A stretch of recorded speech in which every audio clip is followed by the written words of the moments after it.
Equity markets के अलावा commodity market का मूड मिजाज कैसा है, पूरी डिटेल लेकर मेरे सहयोगी दीपांशु इस वक्त मेरे साथ स्टूडियो में जुड़ चुके हैं। Deepanshu, good morning. लगातार हम देख रहे हैं कि दूसरा ट्रेडिंग सेशन है इस हफ्ते जहां सारे कमजोरी वाले सिग्नल्स आ रहे हैं। कल तो बिल्कुल मिसैकर हो गया मार्केट में, तो आज ग्लोबल मार्केट्स हमें कैसे इंडिकेशंस दे रहा है और कमोडिटी मार्केट का क्या है?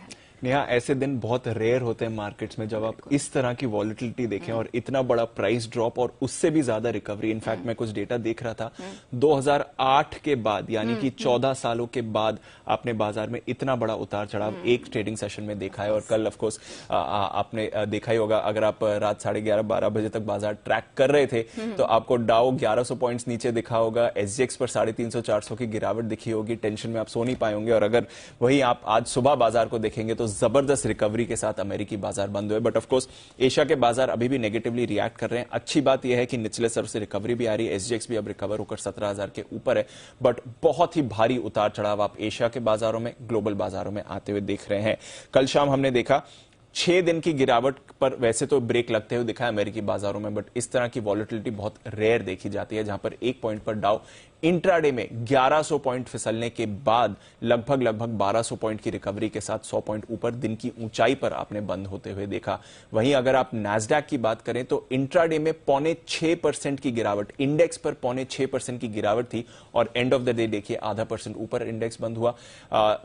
S&P 500 भी निचले स्तरों से करीब 4.5% रिकवर होकर बंद हुआ और रसल 2000 में तो जबरदस्त उछाल कर रहा है। कल 2.25% की तेजी इस इंडेक्स में आती हुई देखी। तो आपको ये दिखा रहा है किस तरह की वॉलिटिलिटी कल बाजार में रही। अच्छी बात है कि निचले स्तरों पर बार्गेन बाइंग हुई है, डिप पर बाइंग हुई है, क्योंकि फंडामेंटली कुछ नहीं बदला है, नतीजे भी अच्छे आ रहे हैं कंपनीज की तरफ से, बाकी भी इकोनॉमी की स्थिति अच्छी है, सिर्फ वो रेट बढ़ने के डर से हम देख रहे हैं ऐसी वॉलिटिलिटी है।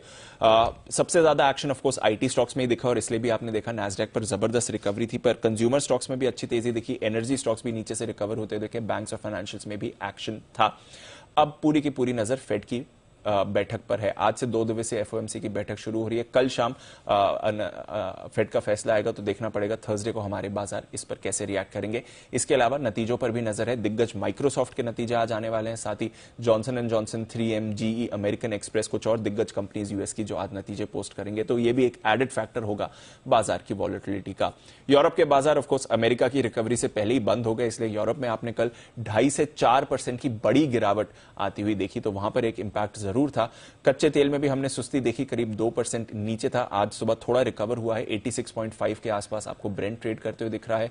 सोने में कल खरीदारी देखी, 1840 के ऊपर गया, थोड़ी सेफ हेवन बाइंग भी आई सोने में कल। और इसके साथ ही डॉलर इंडेक्स में भी मजबूती है, करीब 2 हफ्ते की ऊंचाई पर है डॉलर। बट ऐसी वॉलिटिलिटी बहुत रेयर होती है और इतनी बड़ी गिरावट के बाद उससे भी ज्यादा बड़ी रिकवरी भी रेयर होती है, बट यही कल बाजार का एक्शन दिखा। फिलहाल आज एशिया में हमारे बाजारों में भी ऐसी वॉलिटिलिटी शायद आ सकती है।